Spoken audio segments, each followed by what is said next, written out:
So obviously we're talking about, people should buy British, if not, to reduce their carbon footprint, to actually just help our own economies. But is there a way, obviously, first of all, we would encourage anyone, if you want to buy British, go check out Ben, go buy some of his flowers. But is there any way for someone to be able to tell that flowers are British? Is there any way of, is there any labeling that is required, or what way can people find these flowers? Yeah, so this is another thing that we touch upon on the campaign, is that flowers are about 20, 30 years behind food in terms of product placement and labeling in supermarkets. So, for example, British bacon now can no longer be called British bacon if it was just packed in Britain. So it will say Danish bacon packed in Britain. Your cereal boxes have all got the traffic light system on.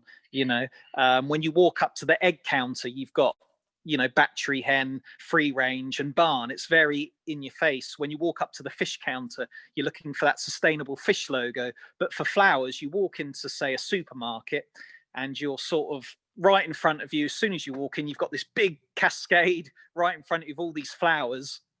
And the labeling is so poor. It will just say the type of flower and how much it is. So I don't know. For example, if you go into say Asda near me, we've just had Christmas. It will just say Christmas bouquet, 10 quid. It won't say what chemicals are on the packaging, what chemicals have been sprayed on the flowers, what country it's come from, its carbon footprint, nothing. It's just literally roses, 5 quid, Alstroemeria, 4 quid. To prove that labeling has got worse, even since I've been running the businesses, that there used to be, when we used to supply Sainsbury's, they used to have a picture of my uncle on the packaging on the Sainsbury's flowers saying Crossland's Nursery, a bit about us, just like with those happy eggs. And you've got the farmer on the front and about his ducks and duck eggs and all of that. But then Sainsbury's got rid of that, and they just had the Union Jack on the British Alstroemeria. And then a few years ago, they got rid of the Union Jack and just put grown in Colombia/UK. They just lumped us in with the Colombian stuff. And that was the sign, because Valentine's Day 2020, I got a horrible phone call from Sainsbury's saying, Ben, we don't want your flowers anymore because we can get them 4p cheaper a bunch from Colombia. And they ditched us. So, but luckily Morrison's have come in. So we supply Morrison's, and they do have the Union Jack on. But labeling on flowers is so sketchy. It's disaster.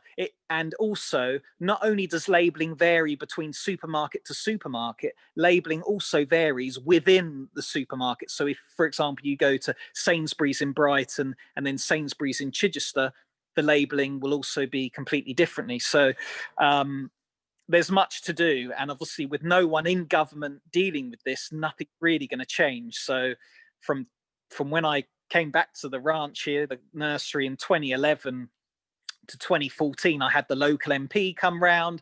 I got in touch with NFU, the National Farmers Union. I got in touch with DEFRA, and no one was basically willing to help, and no one had time to help. There wasn't even dedicated people. I think the person at the NFU also does mushrooms and potatoes as well as flowers, and there was no one basically dedicated enough to deal with this massive problem. So in 2014, that was the whole British Flowers Rock campaign. That's how it all started, through frustration and no one actually doing anything. And I thought, well, I'll just do it myself then. And we're still going in 2021. So yeah, it's a campaign that I'll just do forever, I think, because it's yeah.